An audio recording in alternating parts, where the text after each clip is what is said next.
Start ಆಗಿದೆ. 7ನೇ ತಾರೀಕು ಅಕ್ಟೋಬರಿಂದ November 4th ಈ ಕಾರ್ತಿಕ ಮಾಸದಲ್ಲಿ ನಾವು ಏನಪ್ಪ ಜಪ ತಪ ಮಾಡಿದರೆ ಅದರದ್ದು ಫಲ 100 ಪಟ್ಟು ಇರುತ್ತೆ ಅಂತ ಶಾಸ್ತ್ರದಲ್ಲಿ ಹೇಳಲಾಗಿದೆ. ಅಂದರೆ ಅದರದ್ದು ಏನು ನಿಯಮಗಳು, ಯಾವ ಥರ ಕಾರ್ತಿಕ ಮಾಸವನ್ನು ನಾವು ವ್ರತವನ್ನು ಮಾಡಬಹುದು, ಇದರಲ್ಲಿ ಕೆಲವು ವಿಷಯಗಳನ್ನು ಕೊಟ್ಟಿದ್ದಾರೆ. ಕಾರ್ತಿಕ ಮಾಸದಲ್ಲಿ ಬ್ರಹ್ಮ ಮುಹೂರ್ತದಲ್ಲಿ ಎದ್ದೇಳಬೇಕು. ಬ್ರಹ್ಮ ಮುಹೂರ್ತ ಅಂದರೆ ಸೂರ್ಯೋದಯಕ್ಕಿಂತ 1.5 ತಾಸು 2 ತಾಸು ಮುಂಚೆಯನ್ನು ಎದ್ದೇಳಬೇಕು.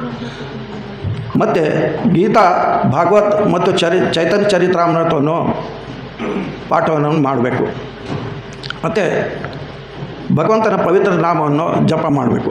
ನಾವು ಬೇರೆ ಯಾವಾಗಲೂ ಮಾಡಿದರೆ ಆ ಜಪ ಒಂದಕ್ಕೆ ಒಂದಾಗುತ್ತೆ. ಆದರೆ ಕಾರ್ತಿಕ ಮಾಸದಲ್ಲಿ 1 ರೌಂಡ್ ಮಾಡಿದರೆ ಅದರ 100 ರೌಂಡ್ ಫಲ ಸಿಗುತ್ತೆ, ಈ ಶಾಸ್ತ್ರದಲ್ಲಿ ಹೇಳಲಾಗುತ್ತೆ.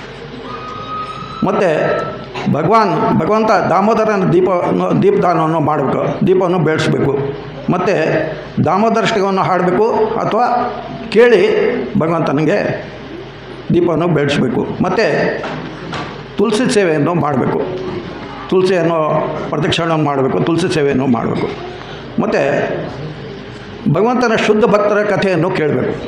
ಶುದ್ಧ ಭಕ್ತ ಅಂದರೆ ಯಾರು? ಅಂಬರೀಷ್ ಮಹಾರಾಜ್, ಪ್ರಹ್ಲಾದ್ ಮಹಾರಾಜ್, ಧ್ರುವ ಮಹಾರಾಜ್, ಗಜೇಂದ್ರ ಮೋಕ್ಷ ಮತ್ತು ದ್ರೌಪದಿಯ ಪುಕಾರ. ದ್ರೌಪದಿ ಆ ಚಿರಹಣಿ ಇರುವಾಗ ಏನಪ್ಪ ಅಂದರೆ ಆಕೆ ಭಗವಂತನಿಗೆ ಕೂಗ್ತಾಳೆ, ಆ ಕಥೆಯನ್ನು ಹೇಳಬೇಕು. ಈಗ ನೀವೇನಪ್ಪ ಅಂದರೆ ಕಥೆಯನ್ನು ಕೇಳ್ತಾ ಇದ್ದೀರಾ, ಅಲ್ಲಿ ಗೌರ್ನಿ ತಾಯಿ ಭಗವಂತ ರಾಧಾಕೃಷ್ಣನು ಇದು ಕೇಳ್ತಾ ಇದ್ದಾರೆ. ಭಗವಂತನಿಗೆ ಭಕ್ತರ ಕಥೆಯನ್ನು ಕೇಳಲಿಕ್ಕೆ ಭಾಳ ಇಷ್ಟ. ಎಲ್ಲ ಮಾಡಿದ್ದು ಏನಪ್ಪ ಅಂದರೆ ಭಗವಂತನೇ, ಆದರೆ ಕಥೆಯನ್ನು ಕೇಳಲಿಕ್ಕೆ ಭಗವಂತನಿಗೆ ಇಷ್ಟ. ಯಾರ ಬಾಯಿಂದ? ಭಕ್ತರ ಬಾಯಿಂದ. ಭಕ್ತ ಏನಪ್ಪ ಅಂದರೆ ಏನು ಹೇಳ್ತಾನೆ ಅದನ್ನು ಭಗವಂತ ಕೇಳ್ತಾನೆ. ಭಗವಂತ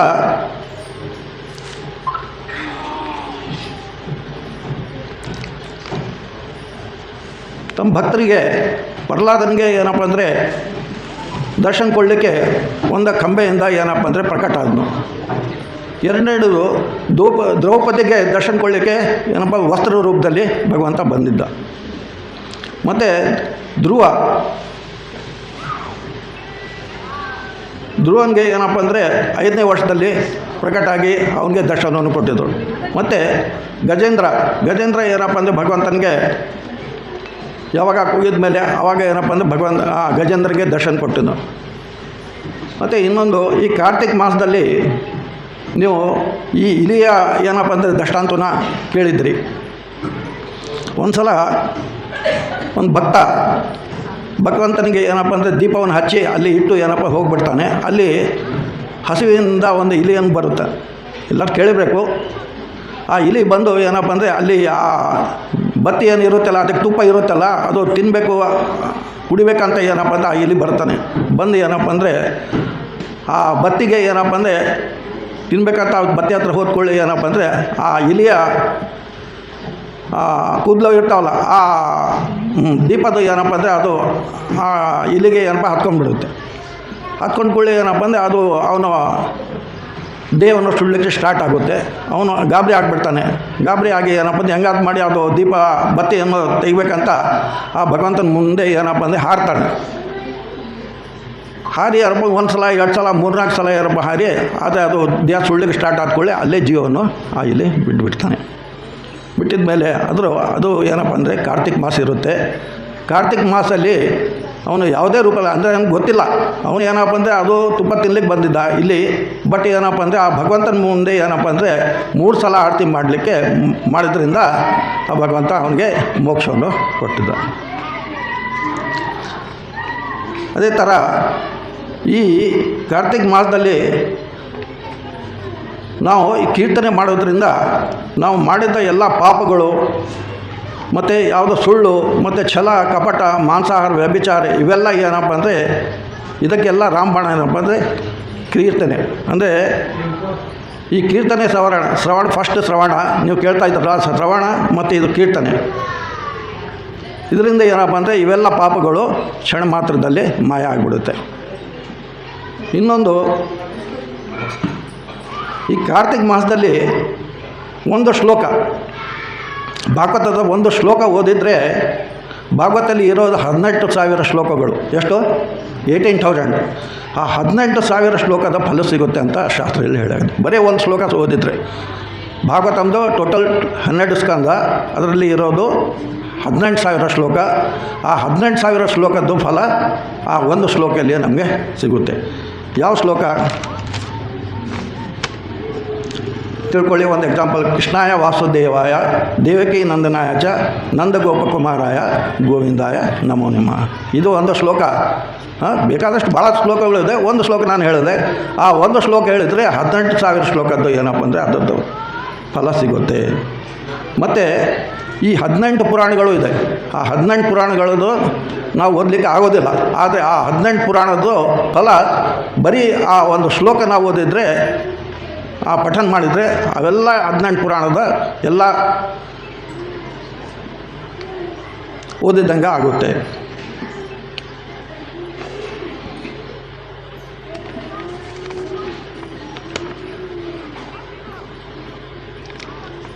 ಈ ಕಾರ್ತಿಕ ಮಾಸದಲ್ಲಿ ಇಲ್ಲಿ ನಾನು ಹೇಳಿದೆ, ಅಂಬರೀಷ್, ಪ್ರಹ್ಲಾದ ಮತ್ತು ಧ್ರುವ, ಗಜೇಂದ್ರ, ದ್ರೌಪದಿ ಅವರ ಏನಪ್ಪ ಅಂದರೆ ಯಾವುದಾದ್ರೂ ಒಂದು ಕಥೆಯನ್ನು ಕೇಳಬೇಕು. ಅದರಲ್ಲಿ ಏನಪ್ಪ ಅಂದರೆ ಈ ಗಜೇಂದ್ರ ಮೋಕ್ಷದ ಕಥೆ ಏನಪ್ಪ ಅಂದರೆ ಕೇಳಿದರೆ ಭಾಳ ಒಳ್ಳೆಯದಂತ ಶಾಸ್ತ್ರ ಹೇಳಾಗಿದೆ. ಅದಕ್ಕೆ ನಿಮಗೆ ಏನಪ್ಪ ಅಂದರೆ ಒಂದು ಸಲ ಹೇಳಿದ್ದೀನಿ ಲಾಸ್ಟ್ ನಾನು ಕ್ಲಾಸಲ್ಲಿ ಗಜೇಂದ್ರ ಮೋಕ್ಷದ ಬಗ್ಗೆ. ಈ ಶ್ಲೋಕ ಕೂಡ ಅದಕ್ಕೆ ಸಂಬಂಧಪಟ್ಟಿದ್ದಿದೆ. ಗಜೇಂದ್ರ ಮೋಕ್ಷದ ಒಂದು ಸಂಚಿತವನ್ನು ಹೇಳ್ತಾನೆ. ತ್ರಿಕೂಟ ಪರ್ವತ, ಕ್ಷೀರಸಾಗರದಲ್ಲಿ ತ್ರಿಕೂಟ ಪರ್ವತ ಅಂತ ಇರುತ್ತೆ. ಅಲ್ಲಿ ಒಂದು ಉದ್ಯಾನವನ ಮತ್ತು ಅಲ್ಲಿ ಒಂದು ಸರೋವರ ಇರುತ್ತದೆ. ಆ ಸರೋವರ ಹತ್ತಿರ ಒಂದು ಆನೆ, ಆ ಆನೆ ಹೆಸರು ಗಜೇಂದ್ರ. ಆ ಆನೆ ತಮ್ಮ ಹೆಂಡತಿ ಮತ್ತು ಮಕ್ಕಳ ಜೊತೆಯಲ್ಲಿ ವಾಸ ಮಾಡಿರ್ತಾನೆ. ಒಂದು ದಿವಸ ಅವನು ಆ ಸರೋವರಲ್ಲಿ ಸ್ನಾನ ಮಾಡಬೇಕಂತ ಆ ಗಜೇಂದ್ರ ತಮ್ಮ ಹೆಂಡತಿ ಮಕ್ಕಳ ಜೊತೆಯಲ್ಲಿ ಆ ಸರೋವರಕ್ಕೆ ಬರ್ತಾನೆ. ಸರೋವರಕ್ಕೆ ಬಂದು ಮೊದಲು ಆ ಹೆಂಡತಿ ಮಕ್ಕಳು ಎಲ್ಲ ಸ್ನಾನ ಮಾಡ್ತಾರೆ. ಮಾಡಿದ ಮೇಲೆ ಆ ಗಜೇಂದ್ರ ತಾನು ಸ್ನಾನ ಮಾಡಲಿಕ್ಕೆ ಇಳಿತಾನೆ. ಇಳಿದೇನಪ್ಪ ಅಂದರೆ ಸ್ವಲ್ಪ ಒಳಗಡೆ ಹೋಗಿ ಏನಪ್ಪ ಅಂದರೆ ಒಂಥರ ಆನೆದು ಚಟ, ಸುಮ್ಮನೆ ಏನಪ್ಪ ಅಂದ್ರೆ ಸ್ನಾನ ಮಾಡೋದಿಲ್ಲ. ಆ ನೀರು ತೊಗೊಂಡು ಏನಪ್ಪ ಅಂದರೆ ಚೆಲ್ಲಾಪಿಲ್ಲಿ ಆಗಿ ಏನಪ್ಪ ಅಂದರೆ ಮಾಡ್ತಾ ಇರ್ತಾನೆ. ಆ ಸರೋವರಲ್ಲಿ ಒಂದು ಮೊಸಳೆ ಇರುತ್ತದೆ. ಆ ಮೊಸಳೆ ಆನೆಯನ್ನು ನೋಡಿ ಏನಪ್ಪ ಅಂದರೆ ಬಂದು ಒಳಗಡೆ ಆ ಆನೆಯ ಕಾಲವನ್ನು, ಗಜೇಂದ್ರನ ಕಾಲವನ್ನು ಹಿಡ್ಕೊಂಡ್ಬಿಟ್ಟಿದ ಮೇಲೆ ಆ ಗಜೇಂದ್ರಿಗೆ ಅಷ್ಟೊಂದು ಏನು ಗೊತ್ತಾಗಲ್ಲ. ಸ್ಟಾರ್ಟಿಂಗಲ್ಲ, ಅದು ಏನೋ ಇದೆ ಅಂತ ಅವನು ಸುಮ್ಮನೆ ಇರ್ತಾನೆ. ಬರ್ತಾ ಬರ್ತಾ ಬರ್ತಾ ಆ ಮೊಸಳೆಯ ಹಿಡಿತ ಜಾಸ್ತಿ ಆಗಿಬಿಡುತ್ತೆ. ಹಿಡಿತ ಜಾಸ್ತಿ ಆದ್ಕೊಳ್ಳೆ ಅವನಿಗೆ ನೋವು ಜಾಸ್ತಿ ಆಗಿಬಿಡುತ್ತೆ. ನೋವು ಜಾಸ್ತಿ ಆದ್ಕೊಳ್ಳೆ ಅವನು ಗಜೇಂದ್ರ ತಮ್ಮ ಹೆಂಡತಿ ಮತ್ತು ಮಕ್ಕಳಿಗೆ ಹೇಳ್ತಾನೆ, ಇಲ್ಲಿ ನನಗೆ ಏನೋ ಹಿಡ್ಕೊಂಡಿದೆ, ದಯವಿಟ್ಟು ನನಗೆ ಕಾಪಾಡಿ ಅಂತ ಕೂಗ್ತಾನೆ. ಕೂಗಿದ್ರೆ ಆ ಹೆಂಡತಿ ಮಕ್ಕಳು ಬರ್ತಾರೆ. ಬಂದು ಈಗ ನಾವು ಏನು ಮಾಡ್ಬೋದು ಅಂತ ಹೇಳಿ ಒಂದು ಚೈನ್ ಥರ ಮಾಡಿ ಏನಪ್ಪ ಅಂದರೆ ಆ ಗಜೇಂದ್ರನಿಗೆ ಏನಪ್ಪ ಅಂದರೆ ಹೊರಗಡೆ ತೆಗಿಲಿಕ್ಕೆ ಅವರ ಪ್ರಯತ್ನವನ್ನು ಮಾಡ್ತಾರೆ. ಪ್ರಯತ್ನ ಮಾಡಿದರೆ ಆ ಮೊಸಳೆಯ ಹಿಡಿತ ಏನಪ್ಪ ಅಂದ್ರೆ ಇಷ್ಟೊಂದು ಇರುತ್ತೆ ಅಂದರೆ ಅದು ಬಿಡೋದಿಲ್ಲ. ಅದು ಆ ಇಬ್ಬರದು ಸಣ್ಣ ಎಷ್ಟು ಅಂದರೆ 1,000 ವರ್ಷ ಅಷ್ಟು ನಡೆಯುತ್ತೆ ಯುದ್ಧ. ಆ ಗಜೇಂದ್ರ ಮತ್ತು ಆ ಮೊಸಳೆಯ ಇದು ಇಬ್ಬರದು ಯುದ್ಧ. ಇವನು ಈ ಕಡೆ ಎಳಿಬೇಕು, ಆ ಮೊಸಳೆ ಈ ಕಡೆ ಎಳಿಬೇಕು. ಇದು 1,000 ವರ್ಷ ತನಕ ನಡೆಯುತ್ತೆ ಶಾಸ್ತ್ರದಲ್ಲಿ ಕೊಟ್ಟಿದ್ದು. ಅಂದರೆ ಇದು ಕಥೆ ಸತ್ಯಯುಗ ಟೈಮಲ್ಲಿದ್ದು. 1,000 ವರ್ಷ ಅದು ನಡೆಯುತ್ತೆ. ನಡೀತಾ ನಡೀತಾ ನಡೀತಾ ಅವ್ರ ಹೆಂಡತಿ ಮಕ್ಕಳು ಭಾಳ ಕಷ್ಟಪಟ್ಟು ಆ ಗಜೇಂದ್ರನಿಗೆ ಏನಪ್ಪ ಹೊರಗಡೆ ಎಳಿಬೇಕಂತ ಭಾಳ ಕಷ್ಟಪಡ್ತಾರೆ. ಆದರೆ ಅದು ಸಾಧ್ಯ ಆಗೋದಿಲ್ಲ. ಅವರು ಸ್ವಲ್ಪ ನೋಡಿ ಏನಪ್ಪ ಅಂದರೆ ಸ್ವಲ್ಪ ದಿವಸ ನೋಡಿ ಮತ್ತೆ ಅವರು ಹೋಗಿಬಿಡ್ತಾರೆ. ಆವಾಗ ಗಜೇಂದ್ರ ಹೇಳ್ತಾನೆ, ನಾನು ಇಲ್ಲಿ ಕಷ್ಟದಲ್ಲಿ ಇದ್ದೀನಿ, ನೀವೆಲ್ಲ ನನಗೆ ಬಿಟ್ಟು ಹೋಗ್ತಾ ಇದ್ರಲ್ಲ ಅಂತ ಎಷ್ಟು ಹೇಳ್ತಾನೆ. ಅವರು ಏನಪ್ಪ ಅಂದರೆ ಅದೇ ಥರ ಹೋಗಿಬಿಡ್ತಾರೆ. ಅಂದರೆ ನಾವು ಇಲ್ಲಿ ತಿಳ್ಕೊಬೋದು, ನಾವು ಈ ಭೌತಿಕ ಜಗತ್ತಲ್ಲಿ ಯಾರಾದರೂ ಏನಪ್ಪ ಅಂದರೆ ಕಷ್ಟದಲ್ಲಿ ಇದ್ದಾಗ, ಸುಖ ಇದ್ದಾಗ ಎಲ್ಲರ ಜೊತೆಯಲ್ಲಿ ಇರ್ತಾರೆ, ಕಷ್ಟ ಬಂದಾಗ ಯಾರೂ ಸಾಥ್ ಇರೋದಿಲ್ಲ. ಆವಾಗ ಆ ಗಜೇಂದ್ರ ಏನು ಮಾಡ್ತಾನೆ, ಏನು ಮಾಡಬೇಕು ಅಂತ ಭಾಳ ಕಷ್ಟಪಟ್ಟು ಭಗವಂತನಿಗೆ ಏನಪ್ಪ ಅಂದರೆ ಸ್ತುತಿಯನ್ನು ಮಾಡ್ತಾನೆ. ಆ ಸ್ತುತಿ ಅವನಿಗೆ ಹೇಗೆ ಬಂತು ಅಂದರೆ, ಆ ಗಜೇಂದ್ರ, ಇಲ್ಲಿ ಒಂದು ಸಣ್ಣ ಕಥೆ ಇದೆ. ಅವನು ಗಜೇಂದ್ರ ತನ್ನ ಹಿಂದಿನ ಜನ್ಮದಲ್ಲಿ ಇಂದ್ರದ್ಯುಮ್ನ ಮಹಾರಾಜ ಅಂತ ಇದ್ದ. ತಮಿಳ್ ದೇಶದಲ್ಲಿ ಇಂದ್ರದ್ಯುಮ್ನ ಮಹಾರಾಜು ಐಶ್ವರ್ಯ ಸಂಪತ್ತಿಂದ ಚೆನ್ನಾಗಿ ಏನಪ್ಪ ಅಂದರೆ ರಾಜ್ಯವನ್ನು ಆಳ್ತಾ ಇದ್ದ. ಆದರೆ ಅವನಿಗೆ ಏನಪ್ಪ ಅಂದರೆ ಒಂಥರ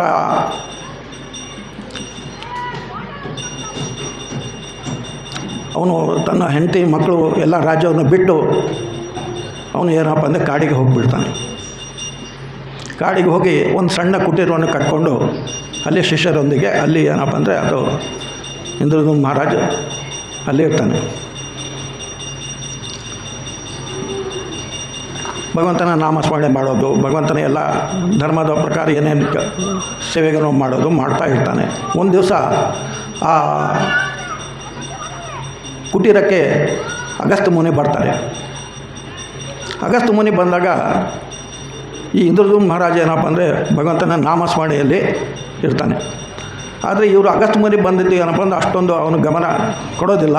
ಅದೇ ಅಗಸ್ತ್ಯ ಮುನಿ ನೋಡ್ತಾರೆ, ನಾನು ಬಂದರೂ ಒಂದು ಬ್ರಾಹ್ಮಣ ಇಲ್ಲಿ ಈ ಕುಟೀರಕ್ಕೆ ಬಂದರೆ, ನೀನು ಆಶ್ರಮಕ್ಕೆ ಬಂದರೆ ಅಟ್ಲೀಸ್ಟ್ ಎದ್ದು ಏನಪ್ಪ ಅಂದರೆ ಅವ್ರಿಗೆ ಸತ್ಕಾರ ಅಥವಾ ಏನಪ್ಪ ಅಂದರೆ ಸ್ವಾಗತ ಸತ್ಕಾರ ಏನು ಮಾಡಿಲ್ಲ ಅಂತ ಹೇಳಿ ಅಗಸ್ತ್ಯ ಮುನಿಗೆ ಕೋಪ ಬಂದುಬಿಡುತ್ತೆ.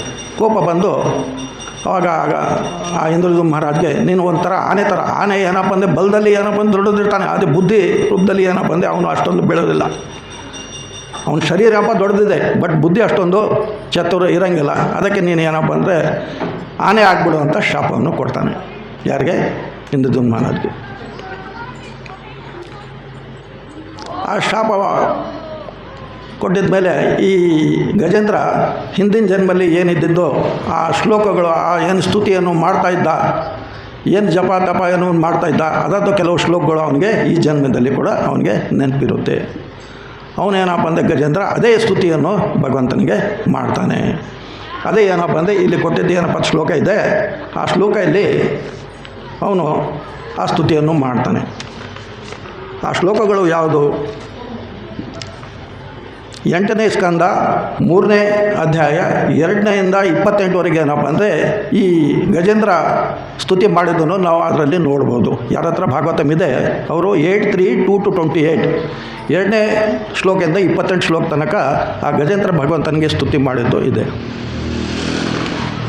ಈ ಕಾರ್ತಿಕ್ ಮಾಸದಲ್ಲಿ ಒಂದು ವೇಳೆ ಯಾರಾದರೂ ಈ ಶ್ಲೋಕವನ್ನು ಓದಿದರೆ ಏನಪ್ಪ ಅಂದರೆ ಅವನು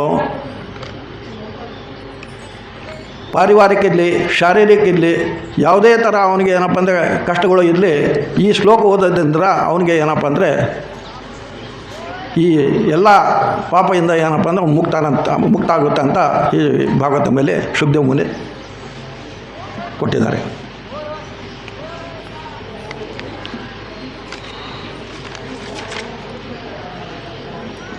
ಆ ಸ್ತುತಿಯನ್ನು, ಭಗವಂತನ ಸ್ತುತಿಯನ್ನು ಮಾಡ್ತಾನೆ.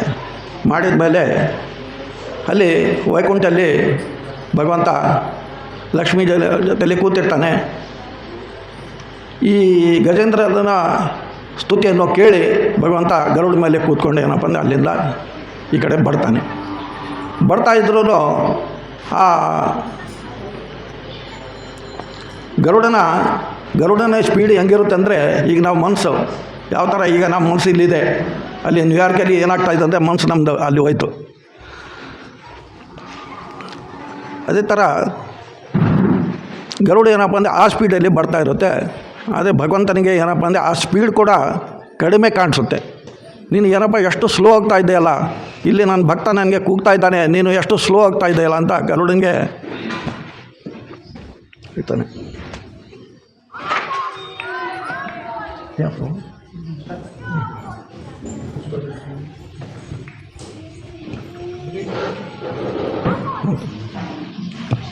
ಹರಿ ಹರಿ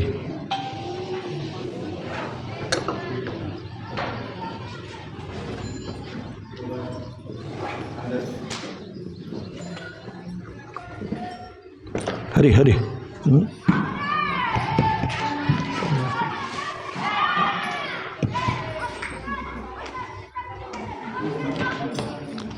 ಹರೇ ಕೃಷ್ಣ. ಹರಿ ಹರಿ ಹರೇ ಕೃಷ್ಣ. ಭಗವಂತ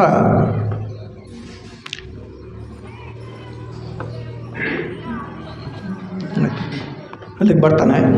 ಬಂದ್ಕೊಳ್ಳೆ ಆ ಭಗವಂತನ ನೋಡಿ ಗಜೇಂದ್ರ, ಈಗ ಭಗವಂತ ನಾರಾಯಣ ಬರ್ತಾ ಇದ್ದಾನೆ, ನಾನು ಅವ್ರಿಗೆ ಏನು ಕೊಡಲಿ ಅಂತ ಹೇಳಿ ಅಲ್ಲಿ ಆ ಸರೋವರಲ್ಲಿ ಕಮಲದ ಹೂವುಗಳು ಇರುತ್ತೆ.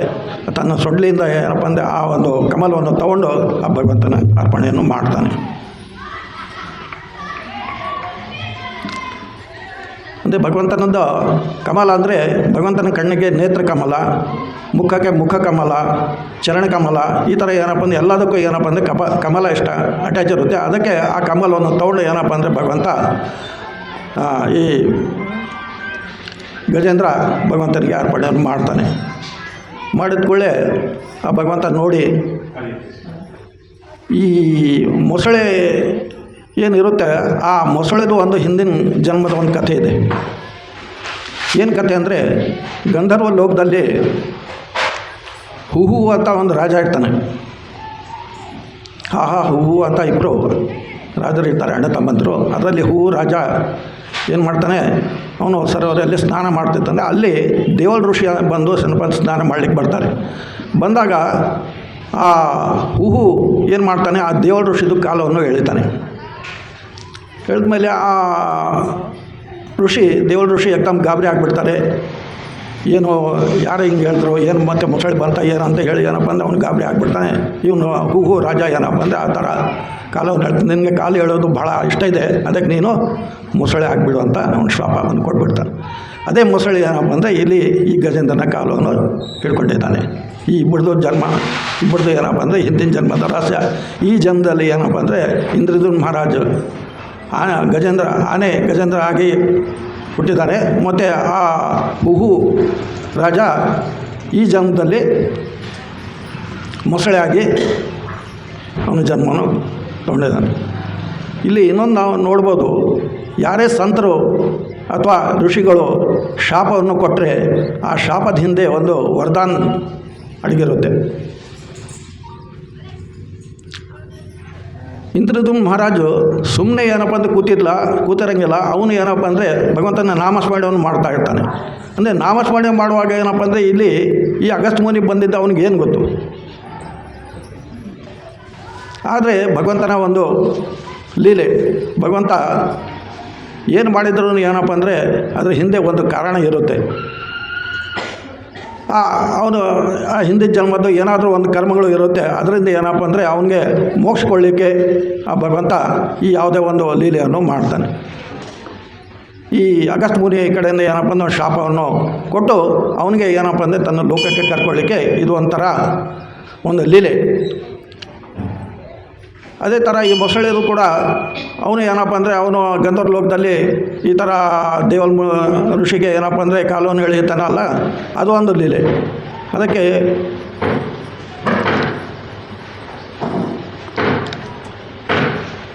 ಇಬ್ಬರು ಏನಪ್ಪ ಅಂದರೆ ಈ ಜನ್ಮದಲ್ಲಿ ಈ ಮೊಸಳೆ ಮತ್ತು ಈ ಆನೆ ರೂಪದಲ್ಲಿ ಏನಪ್ಪ ಬಂದಿರ್ತಾರೆ. ಆ ಭಗವಂತನಿಗೆ ಏನಪ್ಪ ಅಂದರೆ ಸ್ತುತಿ ಮಾಡುವಾಗ ಒಂದು ಸಣ್ಣ ಕೀರ್ತನೆಯನ್ನು ಮಾಡೋಣ. हे गोविंद हे गोपाल अब तो जीवन हारे,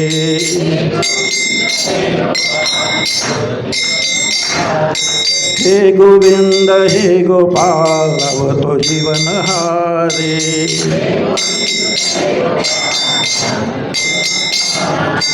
हे गोविंद हे गोपाल अब तो जीवन हारे,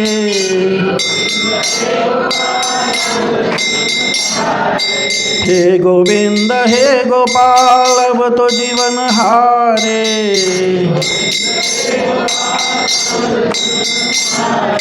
हे गोविंद हे गोपाल अब तो जीवन हारे,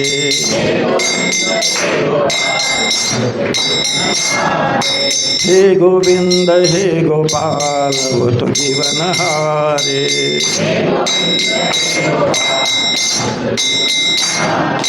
हे गोविंद हे गोपाल वो तो जीवन हारे।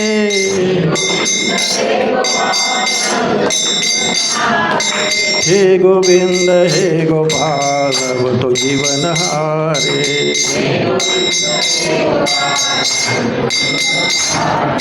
हरे कृष्णा कृष्णा कृष्णा हरे हरे, हरे राम राम राम हरे हरे।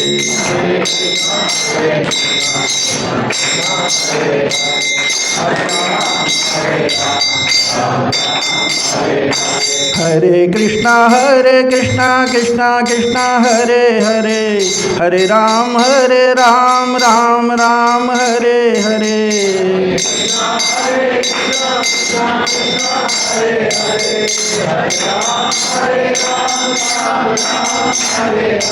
हरे कृष्णा कृष्णा हरे हरे, हरे राम राम राम हरे हरे।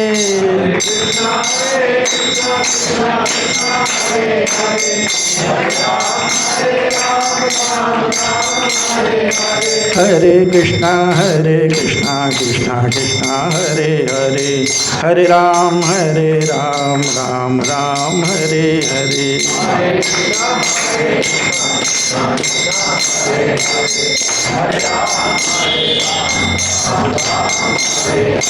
हे गोविंद हे गोपाल अब तो जीवन हारे।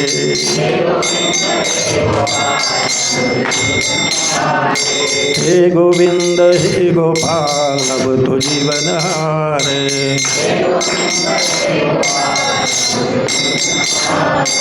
अब तो राखो शरण हे गोपाल हे गोपाल। हे गोविंद हे गोपाल अब तो जीवन हारे।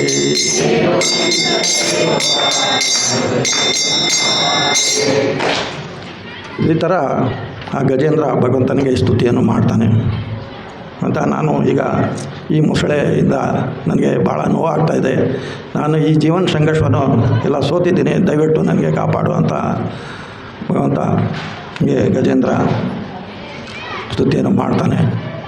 ಇಲ್ಲಿ ನಾವು ತಿಳ್ಕೊಬೋದು, ಗಜೇಂದ್ರ ಅಂದರೆ ಯಾರು ನಾವೆಲ್ಲ ಜೀವಾತ್ಮರು. ಆ ಜೀವಾತ್ಮಗೆ ಏನಪ್ಪ ಅಂದರೆ ಕಾಲು ರೂಪಿ ಮೊಸಳೆ ಏನಪ್ಪ ಅಂದರೆ ಹಿಡ್ಕೊಂಡ್ಬಿಟ್ಟಿದ್ದಾನೆ. ಹಿಡಿದು ಏನಪ್ಪ ಅಂದರೆ ಒಳಗೆ ಎಳಿತಾ ಇದ್ದಾನೆ. ಆದರೆ ನಮಗೆ ಅದು ಗೊತ್ತಾಗ್ತಾ ಇಲ್ಲ. ನಾವು ಈ ನಮ್ಮ ಜೀವನದಲ್ಲಿ ಎಲ್ಲರೂ ಏನಪ್ಪ ಅಂದರೆ ಕಷ್ಟದಲ್ಲಿ ಇದ್ದೇವೆ, ಆದರೆ ಅದರ ಬಗ್ಗೆ ನಮ್ಗೆ ಗೊತ್ತಿಲ್ಲ. 84 ಲಕ್ಷ ಯೋನಿಗಳಲ್ಲಿ ತಿರುಗಾಡಿದ ಮೇಲೆ ಈ ಜೀವಾತ್ಮ ಏನಪ್ಪ ಅಂದರೆ ಮನುಷ್ಯನ ಜನ್ಮದಲ್ಲಿ ಬರ್ತಾನೆ. ಮನುಷ್ಯ ಜನ್ಮದಲ್ಲಿ ಬಂದ ಮೇಲೆ ಅವನಿಗೆ ಏನಪ್ಪ ಅಂದರೆ ಈ ಮುಕ್ತಿಯನ್ನು ಹೊಂದು ಏನಪ್ಪ ಅಂದರೆ ವೈಕುಂಠ ಹೋಗಲಿಕ್ಕೆ ಇದು ಒಂದೇ ಏನಪ್ಪ ಮನುಷ್ಯ ಜನ್ಮ ಒಂದೇ ಸಾಧ್ಯ. ಅದಕ್ಕೆ ಏನಪ್ಪ ಅಂದರೆ ದುರ್ಲಭ ಮಾನವ ಜನ್ಮ ಹೇಳಾಗಿದೆ. ಈ ದುರ್ಲಭ ಮಾನವ ಜನ್ಮವನ್ನು ನಾವು ಯಾವ ಥರ ಸದುಪಯೋಗ ಪಡ್ಕೋಬೇಕು, ಇಲ್ಲಪ್ಪ ಅಂದರೆ ನಾವು ಬರೀ ಆಹಾರ ನಿದ್ರೆ ಭಯಮೂತಿನಲ್ಲಿ ನಮ್ಮ ಜೀವನವನ್ನು ನಾವು ಮಾಡಿದರೆ ಮತ್ತು ಇದೇ ಥರ ಏನಪ್ಪ ಅಂದರೆ 84 ಲಕ್ಷ ಯೋನಿಗಳಲ್ಲಿ ನಾವು ತಿರುಗಾಡ್ತಾ ಇರಬೇಕು. ಒಂದೇ ಒಂದು ಏನಪ್ಪ ಮನುಷ್ಯ ಜನ್ಮದಲ್ಲಿ ಮಾತ್ರ ನಾವು ಈ ಮನುಷ್ಯ ಜನ್ಮದಿಂದ ನಾವು ವೈಕುಂಠ ಹೋಗಲಿಕ್ಕೆ ಸಾಧ್ಯ. ಭಗವಂತ ಈ ಮನುಷ್ಯನಿಗೆ ಮಾತ್ರ ಏನಪ್ಪ ಅಂದರೆ ಮಾತಾಡೋದು ಒಂದು ಶಕ್ತಿಯನ್ನು ಕೊಟ್ಟಿದ್ದಾನೆ. ಈ ಬೇರೆ ಯಾವುದೋ 84 ಲಕ್ಷ ಯೋನಿಗಳಲ್ಲಿ ಯಾರಿಗೆ ಏನಪ್ಪ ಅಂದರೆ ಹೇಳಿಕೊಳ್ಳಿ. ಒಂದು ನಾಯಿ ತಾನೆ, ನಾಯಿಗೆ ಹರೇ ಕೃಷ್ಣ ಅಂತ ಹೇಳಿದ್ರೆ ಹೇಳ್ತಾನೆ ಅವನು, ಓ ಅಂತ ಹೇಳ್ತಾನೆ. ಅವನಿಗೆ ಏನಪ್ಪ ಅಂದರೆ ಏನು ಬರೋದಿಲ್ಲ. ಭಗವಂತ ನಮಗೆ ಏನಪ್ಪ ಅಂದರೆ ಈ ಮಾತಾಡೋ ಶಕ್ತಿಯನ್ನು ಕೊಟ್ಟಿದ್ದಾನೆ. ನಾವು ಏನಪ್ಪ ಅಂದರೆ ಕೀರ್ತನೆ ಮಾಡ್ಬೋದು, ಭಗವಂತನ ನಾಮಸ್ಮರಣೆ ಮಾಡ್ಬೋದು.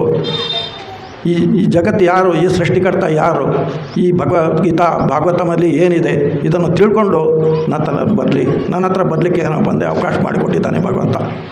ಆದರೆ ನಾವು ಏನಪ್ಪ ಅಂದರೆ ನಮ್ಮ ಜೀವನ ಎಲ್ಲ ಈ ಆಹಾರ ನಿದ್ರಾ ಭಯಮುತ್ತಿನಲ್ಲಿ ಕಳೀತಾ ಇದು ಒಂಥರ. ಈಗ ಒಂದು ವಿದ್ಯಾರ್ಥಿ ಸ್ಕೂಲಲ್ಲಿ ಓದ್ತಾ ಇರ್ತಾನೆ, ಅವನು ಈ ಫೆಬ್ರವರಿ ಮಾರ್ಚ್ ಬಂದಾಗ ಏನಪ್ಪ ಅಂದರೆ ಏನೋ ಜೂನಿಂದ ಏನಪ್ಪ ಅಂದರೆ ಅಲ್ಲಿವರೆಗೆ ಬರೀ ಆಟ ಆಡೋದು ಅದರಲ್ಲಿ ಏನಪ್ಪ ಅಂದ್ರೆ ಭಾಳ ನಿರತಿರ್ತಾನೆ. ಯಾವಾಗ ಫೆಬ್ರವರಿ ಮಾರ್ಚ್ ಬಂದ್ಕೊಳ್ಳಿ ಏನಪ್ಪ ಅಟೆನ್ಷನ್ ಆಗಿಬಿಡ್ತಾನೆ. ಯಾಕೆ ಮುಂದೆ ಏನಪ್ಪ ಅಂದರೆ ಎಕ್ಸಾಮ್ ಇದೆ. ಆ ಎಕ್ಸಾಮಲ್ಲಿ ನಾನು ಏನಪ್ಪ ಅಂದರೆ ಚೆನ್ನಾಗಿ ಪಾಸಾಗಿ ಮುಂದಿನ ಕ್ಲಾಸಲ್ಲಿಗೆ ಹೋಗಬೇಕಂತ. ಅದೇ ಥರ ಈ ಮನುಷ್ಯ ಜಮ್ ಕೂಡ ಏನಪ್ಪ ಅಂದರೆ ಒಂಥರ ಎಕ್ಸಾಮ್ ಇದ್ದಂಗೆ ನಮಗೆ. ನಾವು ಏನಪ್ಪ ಅಂದರೆ 84 ಲಕ್ಷ ಯುನಿಗಳಲ್ಲಿ ಬರೀ ಇದೇ ಕೆಲಸವನ್ನು ಮಾಡಿ ಆ ನಿದ್ರ ಭಯಮುತ್ತಿನಲ್ಲಿ ಕಳೆದು ಈ ಮನುಷ್ಯ ಜನ್ಮಕ್ಕೆ ಬಂದಿದ್ದೀವಿ. ಈ ಮನುಷ್ಯ ಜನ್ಮ ಏನಪ್ಪ ಅಂದರೆ ಒಂಥರ ಎಕ್ಸಾಮ್ ಇದ್ದಂಗೆ. ಆ ಭಗವಂತನಿಗೆ ತಿಳ್ಕೊಳ್ಳೋಕ್ಕೆ ಏನಪ್ಪ ಅಂದರೆ ಮನುಷ್ಯ ಜನ್ಮ ಇದೆ ಹೊರತು ಬೇರೆ ಯಾವುದಕ್ಕೆ ಏನಪ್ಪ ಅಂದರೆ ಈ ಜನ್ಮ ಇಲ್ಲ ಅಂತ ಶಾಸ್ತ್ರಗಳು ಹೇಳಾಗಿದೆ. ಇದನ್ನು ಭಗವಂತನಿಗೆ ನಾವು ತಿಳ್ಕೊಂಡು ಮುಂದೆ ಏನಪ್ಪ ಅಂದರೆ ಮುಕ್ತಿ ಅಂದರೆ ಇದು ಮುಕ್ತಿಯ ದ್ವಾರ. ಈ ಮನುಷ್ಯ ಜನ್ಮ ಏನಪ್ಪ ಮುಕ್ತಿಯ ದ್ವಾರ. ಇದರಿಂದ ಏನಪ್ಪ ಅಂದರೆ ಈ ದ್ವಾರದಿಂದ ನಾವು ವೈಕುಂಠ ಹೋಗಲಿಕ್ಕೆ ನಮಗೆ ಅವಕಾಶ ಇದೆ. ಬೇರೆ ಯಾವ ಹೇಳಲಿ ನಮಗೆ ಯಾವುದೇ ಅವಕಾಶ ಇಲ್ಲ. ಅದಕ್ಕೆ ಇದಕ್ಕೆ ಏನಪ್ಪ ಅಂದರೆ ಈ ದುರ್ಲಭ ಮಾನವ ಜನ್ಮ ಅಂತ ಹೇಳಾಗಿದೆ. ಆ ಗಜೇಂದ್ರ ಭಗವಂತನಿಗೆ ಸ್ತುತಿ ಮಾಡಿದ ಮೇಲೆ ಭಗವಂತ ಬರ್ತಾನೆ. ಬಂದು ಏನಪ್ಪ ಅಂದರೆ ಆವಾಗ ಆ ಗಜೇಂದ್ರನಿಗೆ ಆ ಮೊಸಳೆಯಿಂದ ಬಿಡಿಸಿ ಏನಪ್ಪ ಅಂದ್ರೆ ಹೊರಗೆ ತೆಗಿತಾನೆ. ಮತ್ತು ತಮ್ಮ ಸುದರ್ಶನ ಚಕ್ರದಿಂದ ಆ ಮೊಸಳೆಯ ಕತ್ತನ್ನು ಕಟ್ ಮಾಡ್ತಾನೆ. ಮಾಡಿದ ಕೇಳಿ ಏನಪ್ಪ ಅಂದರೆ ಆ ಮೊಸಳೆ ಏನಪ್ಪ ಅಂದರೆ ಸತ್ತೋಗುತ್ತೆ. ಇಲ್ಲಿ ಈ ಗಜೇಂದ್ರ ಹೊರಗಡೆ ಬರ್ತಾನೆ. ಇಲ್ಲಿ ನಾವು ಇನ್ನೊಂದು ಇದು ತಿಳ್ಕೊಬೋದು. ಆ ಮೊಸಳೆ ಆ ಭಕ್ತನ ಏನಪ್ಪ ಅಂದರೆ ಕಾಲವನ್ನು ಹಿಡ್ಕೊಂಡಿದ್ದಾನೆ, ಯಾರ್ದು ಬೇರೆಯವ್ರದ್ದಲ್ಲ. ಯಾಕಂದರೆ ಆ ಗಜೇಂದ್ರ ಏನಪ್ಪ ಹಿಂದಿನ ಜನ್ಮದಲ್ಲಿ ಭಕ್ತ ಇದ್ದ. ಆ ಭಕ್ತನ ಕಾಳು ಹಿಡಿದಕ್ಕೋಸ್ಕರ ಭಗವಂತ ಏನಪ್ಪ ಅಂದ್ರೆ ಫಸ್ಟು ಮುಕ್ತಿ ಆಗಿದ್ದು ಯಾರು? ಮೊಸಳೆ. ಆಮೇಲೆ ಏನಪ್ಪ ಅಂದರೆ ಭಗವಂತ ಈ ಗಜೇಂದ್ರನಿಗೆ ಮೋಕ್ಷವನ್ನು ಕೊಡ್ತಾನೆ. ಮೋಕ್ಷವನ್ನು ಕೊಟ್ಟು ಮತ್ತು ಆ ಗಜೇಂದ್ರಗೆ ತನ್ನ ಜೊತೆಯಲ್ಲಿ ಕರ್ಕೊಂಡು ವೈಕುಂಠಕ್ಕೆ ಹೋಗ್ಬಿಡ್ತಾನೆ. ಅಂದರೆ ಫಸ್ಟ್ ಸಿಕ್ಕಿದ್ದು ಯಾರಿಗೆ? ಮೊಸಳೆಗೆ. ಆಮೇಲೆ ಸಿಕ್ಕಿದ್ದು ಏನಪ್ಪ ಅಂದರೆ ಅದು. ಯಾಕಂದರೆ ಭಕ್ತನ ಏನಪ್ಪ ಅಂದ್ರೆ ನಾವು ಭಕ್ತರ ಜೊತೆಯಲ್ಲಿ ಇತ್ತಂದರೆ ನಾವು ಏನಪ್ಪ ಅಂದರೆ ಯಾವುದೇ ಕಷ್ಟವನ್ನು ಎಲ್ಲ ಏನಪ್ಪ ನಾವು ಪಾರಾಗ್ಬೋದು. ದಾಸನು ದಾಸ್. ಈ ಕತೆ ಇಲ್ಲಿಗೆ ಮುಗೀತು. ಮುಂದೆ ಈ ಶ್ಲೋಕಕ್ಕೆ ಬರೋಣ. ನೀರಿನಲ್ಲಿದ್ದ ಮೊಸಳೆ ಬಿಗಿ ಹಿಡಿತಕ್ಕೆ ಸಿಕ್ಕಿಕೊಂಡಿದ್ದ ಗಜನಿಗೆ ತೀವ್ರವಾದ ನೋವಾಗ್ತಿತ್ತು. ಆದರೆ ಚಕ್ರಧಾರಿ ಗರುಡನ ಬೆನ್ನೇರಿ ಅವಕಾಶ ಬರುತ್ತಿದ್ದ ನಾರಾಯಣವನ್ನು ನೋಡುತ್ತಲೇ ಆ ಗಜೇಂದ್ರ ಭಗವಂತನನ್ನು ನೋಡಿ, ಹೇ ನನ್ನ ಪ್ರಭುವೇ, ಹೇ ನಾರಾಯಣನೇ, ಹೇ ಬ್ರಹ್ಮಾಂಡ ನಾಯಕನೇ, ದೇವತಂ ಪುರುಷನೇ, ನಿನಗೆ ನನ್ನ ಗೌರವಪೂರ್ವಕವಾದ ನಮಸ್ಕಾರಗಳನ್ನು ಅರ್ಪಿಸುತ್ತೇನೆ ಅಂತ ಭಗವಂತ ಹಂಗೆ ಒಂದು ಸ್ತುತಿ ರೂಪದಲ್ಲಿ ಆ ಗಜೇಂದ್ರನು ಭಗವಂತನಿಗೆ ಸ್ತುತಿಯನ್ನು ಮಾಡ್ತಾನೆ. ಆನೆಗಳ ರಾಜ ದೇವೋತ್ತಮ ಪರಮಪುರುಷನು ನೋಡಲು ಎಷ್ಟೊಂದು ಕಾತರನಾಗಿದ್ದಾನೆ ಅಂದರೆ ಭಗವಂತನು ಆಕಾಶದಲ್ಲಿ ಬರುತ್ತನ್ನು ನೋಡುತ್ತಿದ್ದಂತೆ ಅತಿಯಾದ ನೋವಿನಲ್ಲಿ ಕ್ಷೀಣ ಧ್ವನಿಯಲ್ಲಿ ಭಗವಂತನಿಗೆ ಗೌರವವನ್ನು ಸಲ್ಲಿಸಿದನು. ಭಕ್ತನು ಅಪಾಯಕಾರಿ ಸ್ಥಿತಿಯಲ್ಲಿ ಅಪಾಯಕರವೆಂದು ಪರಿಗಣಿಸುವುದಿಲ್ಲ. ಇಲ್ಲಿ ಒಂದು ಭಕ್ತ ಅವನಿಗೆ ಅಪಾಯಕಾರಿ ಸ್ಥಿತಿ ಬಂದ್ರೂ ಅದಕ್ಕೆ ಏನಪ್ಪ ಅಂದರೆ ಅಪಾಯಕರ ಅಂತ ತಿಳ್ಕೊಂಡಿಲ್ಲ. ಇದೇ ಡಿಫ್ರೆನ್ಸ್ ಏನಪ್ಪ ಅಂದರೆ ಒಂದು ಭೌತಿಕ ಮನುಷ್ಯನಿಗೆ ಏನಪ್ಪ ಅಂದರೆ ಮತ್ತು ಒಂದು ಭಕ್ತನಿಗೆ ಡಿಫ್ರೆನ್ಸ್ ಇರೋದು. ಆ ಭೌತಿಕ ಮನುಷ್ಯ ಏನು ಮಾಡ್ತಾನೆ? ಏನಾದರೂ ಕಷ್ಟ ಬಂದರೆ ಅವನು ಏನು ತಿಳ್ಕೊತಾನೆ? ಭಗವಂತ ಎಲ್ಲಿದ್ದಾನೆ? ಭಗವಂತ ಒಂದು ವೇಳೆ ಇತ್ತಂದರೆ ನನಗೆ ಈ ಥರ ಕಷ್ಟಗಳು ಬರ್ತಿದ್ವಾ, ನಾನು ಎಷ್ಟು ಜಪ ತಪ ಮಾಡ್ತಾಯಿದ್ದಾನೆ, ಆದರೆ ಭಗವಂತ ನನಗೆ ಕಾಪಾಡ್ತಾಯಿಲ್ಲ ಅಂದರೆ ಸುಮ್ಮನೆ ಸುಳ್ಳು ಈ ಮಾತುಗಳು. ಯಾರು ಭಗವಂತ ಯುದ್ಧ ಯಾರಿಲ್ಲ ಅಂತ ಅವನು ಆ ಥರ ಹೇಳ್ತಾನೆ. ಆದರೆ ಒಂದು ಭಕ್ತ ಇಲ್ಲಿ ಈ ಶ್ಲೋಕದಲ್ಲಿ ಕೊಟ್ಟಿದ್ದಾನೆ, ಭಕ್ತನು ಅಪಾಯಕಾರಿ ಸ್ಥಿತಿಯನ್ನು ಅಪಾಯಕರವನ್ನು ಪರಿಗಣಿಸೋದಿಲ್ಲ. ಏಕೆಂದರೆ ಅಂಥ ಅಪಾಯಕರ ಪರಿಸ್ಥಿತಿಯಲ್ಲಿ ಭಗವಂತನನ್ನು ಭಾವೋತ್ಕರ್ಷದಿಂದ ಉತ್ಸಾಹದಿಂದ ಪ್ರಾರ್ಥಿಸ್ಬೋದು. ಆ ಟೈಮಲ್ಲಿ ಅಪಾಯಕರ ಸ್ಥಿತಿಯಲ್ಲಿ ನಾವು ಏನಪ್ಪ ಅಂದರೆ ಉತ್ಸಾಹದಿಂದ ಭಗವಂತನಿಗೆ ನಾವು ಪ್ರಾರ್ಥನೆಯನ್ನು ಮಾಡಬಹುದು. ಹೀಗೆ ಅಪಾಯವನ್ನು ಒಂದು ಸದಾವಕಾಶದಿಂದನೂ ಭಕ್ತನು ಭಾವಿಸುತ್ತಾನೆ. ಈ ಅಪಾಯ ಬಂದಿದ್ದು ಏನಪ್ಪ ಅಂದರೆ ನನಗೆ ಒಳ್ಳೆಯ ಅವಕಾಶ ಇದೆ, ಈ ಅವಕಾಶ ನಾನು ಹೇಗೆ ಸದುಪಯೋಗ ಪಡಿಸ್ಕೋಬೇಕಂತ ಭಗವಂತ ಈ ಭಕ್ತ ಅದನ್ನು ನೋಡ್ತಾನೆ. ಭಕ್ತನು ದೊಡ್ಡ ಅಪಾಯದಲ್ಲಿ ಸಿಲುಕಿದಾಗ ಅದು ಭಗವಂತನ ಪರಮಾನುಗ್ರಹ ಎಂದು ಭಾವಿಸುತ್ತಾನೆ. ಯಾವುದೇ ಒಂದು ಅಪಾಯದಲ್ಲಿ ಸಿಲುಕಿದರೆ ಇದು ಭಗವಂತನ ನನಗೆ ಏನಪ್ಪ ಅಂದರೆ ಒಂದು ಅನುಗ್ರಹ ಕೊಟ್ಟಿದ್ದಾನೆ ಅಂತ ತಿಳ್ಕೊಂತಾರೆ. ಏಕೆಂದರೆ ಅದು ಭಗವಂತನನ್ನು ಕುರಿತು ಬಹಳ ಪ್ರಾಮಾಣಿಕತೆಯಿಂದ ಮತ್ತು ಏಕಾಗ್ರಚಿತ್ತೆಯಿಂದ ಚಿಂತನೆ ಮಾಡಲು ಒಂದು ಅವಕಾಶ ಇರುತ್ತದೆ. ಅಂದರೆ ಆ ಟೈಮಲ್ಲಿ ಭಗವಂತನಿಗೆ ನಾವು ಚಿಂತನೆ ಮಾಡಲಿಕ್ಕೆ ಒಂದು ಒಳ್ಳೆಯ ಅವಕಾಶ ಇದೆ ಅಂತ ನಾವು ತಿಳ್ಕೊಬೋದು. ಭಕ್ತನನ್ನು ಅಂಥ ಅಪಾಯಕರ ಪರಿಸ್ಥಿತಿಗೆ ಬೀಳಲು ಬಿಟ್ಟುದಕ್ಕೆ ಅವನು ದೇವತಂ ಪರಪುರುಷನ ಕುರಿತು ಅಪಾಸಿಸುವುದಿಲ್ಲ. ಬದಲಿಗೆ ಆ ಅಪಾಯಕರ ಪರಿಸ್ಥಿತಿಯು ತನ್ನ ಪೂರ್ವ ಪಾಪಕರ್ಮಗಳ ನಿಮಿತ್ತ ಎಂದು ಭಾವಿಸಿದ್ದಾನೆ. ಅಂದರೆ ಭಕ್ತ ಏನಾದರೂ ಒಂದು ಅಪಾಯಕಾರಿ ಸ್ಥಿತಿ ಬಂದರೆ ನನಗೆ ಈ ಹಿಂದಿನ ಜನ್ಮದ ಏನಾದ್ರು ಕಾರಣ ಇರ್ಬೋದು ಅಂತ ತಿಳ್ಕೊತಾನೆ. ಅದಕ್ಕೆ ಏನಪ್ಪ ಅಂದರೆ ಅದಕ್ಕೂ ನನಗೆ ಏನಪ್ಪ ಅಂದರೆ ಅದನ್ನು ಆ ಪಾಪದಿಂದ ಮುಕ್ತಿ ಆಗಲಿಕ್ಕೆ ಇದು ಒಂದು ಒಳ್ಳೆಯ ಅವಕಾಶ ಇದೆ ಅಂತ ಅವನು ತಿಳ್ಕೊತಾನೆ ಭಕ್ತ. ಭಗವಂತನ ಕುರಿತು ಪ್ರಾರ್ಥಿಸಲು ಅದೊಂದು ಅವಕಾಶ ಎಂದು ತಿಳಿಯುತ್ತಾನೆ. ಅಂಥ ಅವಕಾಶವನ್ನು ನೀಡಿದ್ದಕ್ಕಾಗಿ ಭಗವಂತನಿಗೆ ಕೃತಜ್ಞೆಯನ್ನು ಸಲ್ಲಿಸುತ್ತಾನೆ. ಈ ಅವಕಾಶ ಭಗವಂತ ನೀನು ನನಗೆ ಕೊಟ್ಟಿದ್ಯಾ ಅಂತ ಆ ಭಗವಂತನಿಗೆ ಏನಪ್ಪ ಕೃತಜ್ಞೆಯನ್ನು ಮಾಡ್ತಾನೆ. ಭಕ್ತನು ಹೀಗೆ ಬಾಳಿದಾಗ ಅವನು ಮುಕ್ತಿಯು ಭಗವದ್ಧಾಮಕ್ಕೆ ಹಿಂದಿರುಗೋದು ಖಚಿತ ಆಗುತ್ತದೆ. ಆ ಥರ ಕೃತಜ್ಞೆಯನ್ನು ಮಾಡಿದ ಮೇಲೆ ಭಕ್ತನು ಬಾಳಿದಾಗ ಅವನು ಮುಕ್ತಿಯು ಮತ್ತು ಅವನು ಏನಪ್ಪ ಅಂದರೆ ಭಗವದ್ಧಾಮಕ್ಕೆ ಹೋಗಲಿಕ್ಕೆ ಒಂದು ಒಳ್ಳೆಯ ಅವಕಾಶ ಇರುತ್ತದೆ. ಗಜೇಂದ್ರನ ದೃಷ್ಟಾಂತದಿಂದ ಇದು ಸತ್ಯವೆಂದು ನಾವು ತಿಳಿಬೋದು. ಈ ಗಜೇಂದ್ರನ ದೃಷ್ಟಾಂತ ನಾವು ನೋಡಿ ಆ ಭಗವಂತಗೆ ಅವನು ಸ್ತುತಿಯನ್ನು ಮಾಡಿ ಈ ಅವಕಾಶವನ್ನು ಅವನು ಉಪಯೋಗ ಪಡ್ಕೊಂಡು ಏನಪ್ಪ ಅಂದರೆ ಮತ್ತೆ ಭಗವಂತನ ಜೊತೆಯಲ್ಲಿ ಆತ ಭಗವದ್ಧಾಮಕ್ಕೆ ಹೋಗ್ಬಿಡ್ತಾನೆ.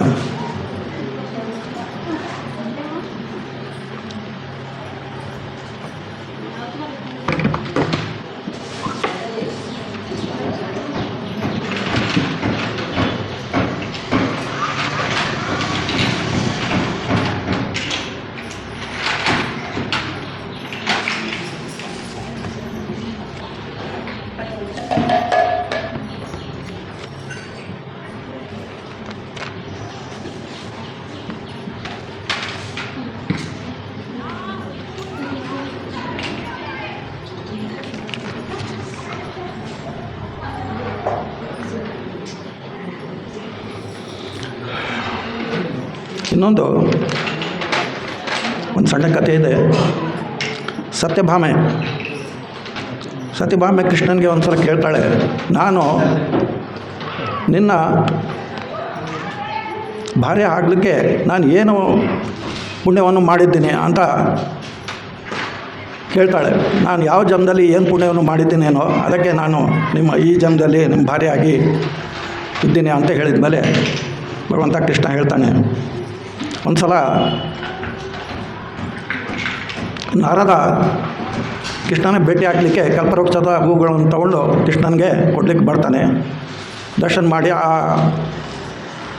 ಹೂಗಳನ್ನು ಕೊಡ್ತಾನೆ. ಕೊಟ್ಟಿದ ಮೇಲೆ ಆ ಹೂಗಳನ್ನು ತಗೊಂಡು ಭಗವಂತ ತಮ್ಮ ರಾಣಿಯರಿಗೆ ಕೊಡ್ತಾನೆ.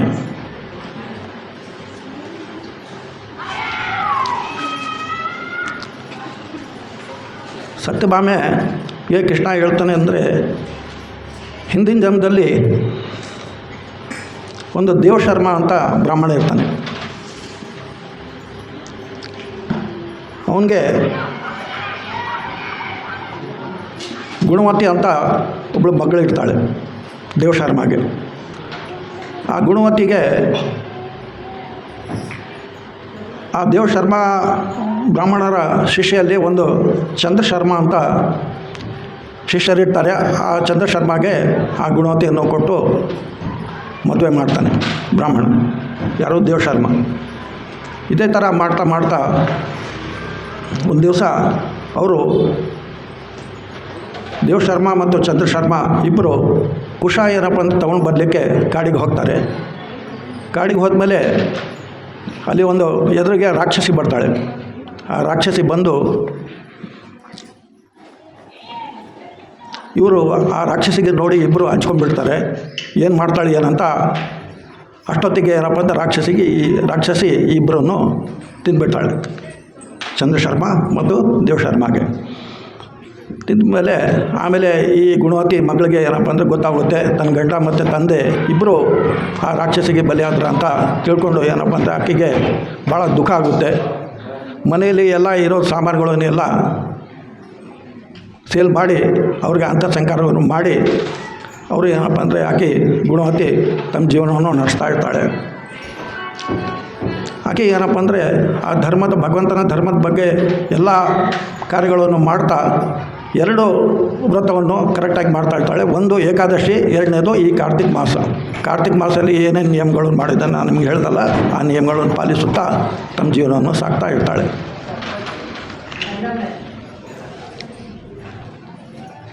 ಇದೇ ಥರ ಮಾಡ್ತಾ ಆಕೆ ಗುಣವತಿ ಕಾಲಕ್ರಮೇಣ ಮುದುಕಿ ಆಗ್ತಾಳೆ. ಒಂದು ದಿವಸ ಸರೋವರಲ್ಲಿ ಸ್ನಾನ ಮಾಡಬೇಕಂತ ಆ ಸರೋವರಿಗೆ ಹೋದ್ಮೇಲೆ ಆಕೆ ಕಾಲು ಜಾರಿ ಏನಪ್ಪ ಅಂದರೆ ಆ ಸರೋವರಿಗೆ ಬಿದ್ದ ಮೇಲೆ ಅವಾಗ ಏನಪ್ಪ ಅಂದರೆ ಒಂದು ವಿಮಾನ ಏನಪ್ಪ ಅಂದರೆ ಹೊರಗಡೆಯಿಂದ ಬರುತ್ತೆ, ಮೇಲೆಯಿಂದ ಬರುತ್ತೆ, ಬಂದು ಆಕೆ ಆ ನೀರಲ್ಲಿ ಓದ್ಕೊಳ್ಳಿ ಏನಪ್ಪ ಅಂದರೆ ಆ ಗುಣವತಿ ಒಂದೇ ಸಲ ತಮ್ಮ ರೂಪವನ್ನು ಮತ್ತು ಯವನದಲ್ಲಿ ಇರೋ ರೂಪವನ್ನು ತಗೊಂಡು ಆ ವಿಮಾನ ಮೇಲೆ ಕೂತ್ಕೊಂಡು ಏನಪ್ಪ ಅಂದರೆ ಆ ವೈಕುಂಠಕ್ಕೆ ಹೋಗ್ಬಿಡ್ತಾಳೆ. ಅಂದರೆ ಇದು ಯಾವ ಪ್ರಭಾವ? ಇದು ಕಾರ್ತಿಕ್ ಮಾಸದ ಪ್ರಭಾವ. ಆ ಗುಣವತಿ ಈ ಕಾರ್ತಿಕ್ ಮಾಸದಲ್ಲಿ ಏನಪ್ಪ ಅಂದರೆ ಯಾವ ಜಪ ತಪವನ್ನು ಮಾಡ್ತಾಳೆ, ಆ ಪ್ರಭಾವದಿಂದ ಆ ಗುಣವತಿಗೆ ಈ ಮುಕ್ತಿಯನ್ನು ಸಿಗುತ್ತೆ.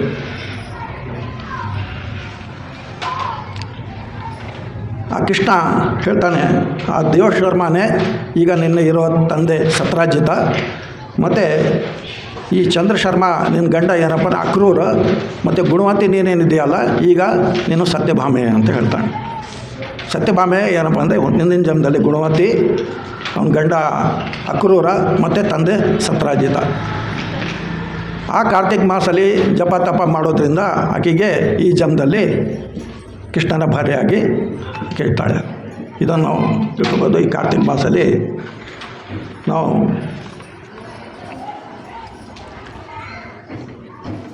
ಜಪ ಮತ್ತು ಈ ಕೀರ್ತನೆ ಮಾಡೋದ್ರಿಂದ ಯಾವ ಥರ ನಮಗೆ ಇದರ ಫಲ ಸಿಗುತ್ತೆ ಅಂತ ಗೊತ್ತಾಗುತ್ತೆ.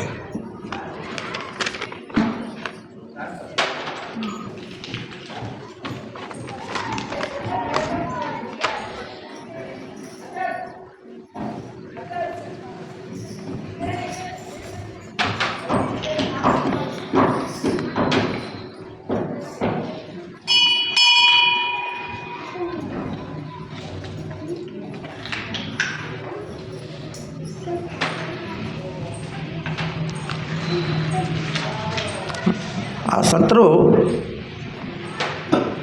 ಆ ಋಷಿಗಳು ಏನು ಅವರಿಗೆ ಶಾಪವನ್ನು ಕೊಡ್ತಾರಲ್ಲ,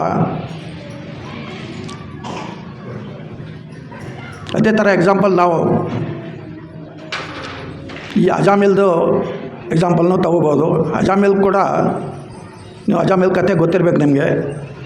ಆ ಅಜಾಮಿಲ್ ಅವನು ಮೊದಲು ಬ್ರಾಹ್ಮಣ ಇದ್ದ, ಎಲ್ಲ ಧರ್ಮದ ಕಾರ್ಯಗಳನ್ನೆಲ್ಲ ಚೆನ್ನಾಗಿ ಮಾಡ್ತಾಯಿದ್ದ.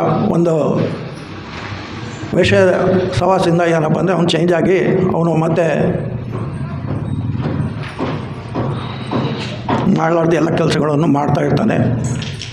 ಒಂದು ದಿವಸ ಸಂತರು ಏನಪ್ಪ ಅಂದರೆ ಆ ಊರಿಗೆ ಬರ್ತಾರೆ, ಅಜಾಮಿಲ್ ಇರೋ ಊರಿಗೆ ಬರ್ತಾರೆ.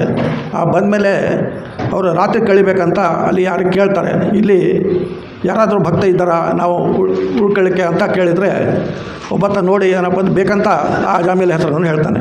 ಅವರೆಲ್ಲ ಏನಪ್ಪ ಅಂದರೆ ಆ ಅಜಾಮಿಲ್ ಮನೆಯಲ್ಲಿ ಆ ಹೆಂಡತಿಯನ್ನು ಇಡ್ತಾಳಲ್ಲ ವೇಷೆ, ಆ ವೇಷೆ ಮನೆಯಲ್ಲಿ ಇವರು ಸಂತರು ಅಲ್ಲಿ ಉಳ್ಕೊತಾರೆ. ಮತ್ತು ಬೆಳಗ್ಗೆ ಹೋಗುವಾಗ ಅವ್ರಿಗೆ ಗೊತ್ತಾಗುತ್ತೆ ನಾವು ಏನಪ್ಪ ಅಂದರೆ ಬೈ ಮಿಸ್ಸು ಈ ಅಜಾಮಿಲ್ ಮನೆಯಲ್ಲಿ ಬಂದು ಉಳ್ಕೊಂಡಿದ್ದೀವಿ. ಈಗ ಸಂತರು ಏನಪ್ಪ ಅಂದರೆ ಅಲ್ಲಿ ಬಂದಮೇಲೆ ಏನಾದರೂ ಒಂದು ಕೊಟ್ಟು ಹೋಗಬೇಕಲ್ಲ ಅವ್ರಿಗೆ.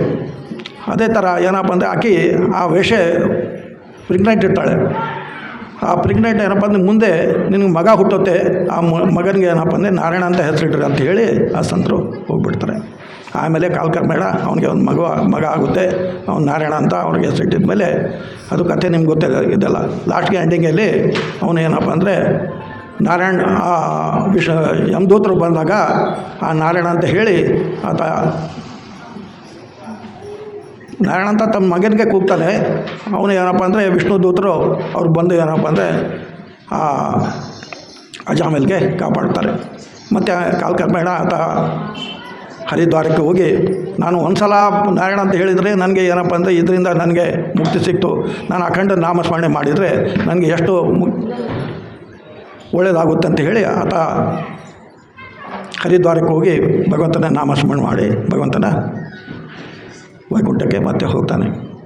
ಇದು ಒಂದು ಅಜಾಮಿಲಿನ ಕಥೆ ಆಯಿತು. ಮತ್ತು ಪರೀಕ್ಷಿತ್ ಮಹಾರಾಜ, ಆ ಪರೀಕ್ಷಿತ್ ಮಹಾರಾಜಿಗೂ ಒಂದು ಶಾಪ ಬರುತ್ತೆ. ಯಾರ ಕಡೆಯಿಂದ? ಶೃಂಗಿ ಋಷಿಯಿಂದ. ಆ ಶೃಂಗಿ ಋಷಿ ಅವನಿಗೆ ಈ ನೀನು 7 ದಿವಸದಲ್ಲಿ ಸಾಯಬೇಕಂತ ಅವನು ಶಾಪವನ್ನು ಕೊಡ್ತಾನೆ.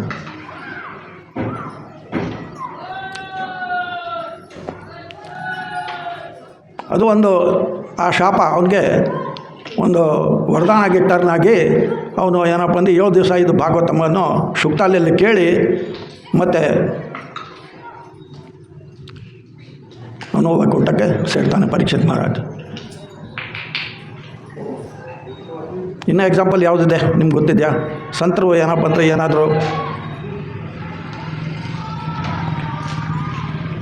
ಈಗ ನಾರದ ಮುನಿ ಕತೆ ಈಗ ದಾಮೋದರ್ಶನಕ್ಕೆ ನಡೀತಾ ಇದೆಯಲ್ಲ, ಈ ಕಾರ್ತಿಕ ಮಾಸದಲ್ಲಿ ನಾರದ ಮುನಿ ಯಾರಿಗೆ ಶಾಪ ಕೊಡ್ತಾರೆ?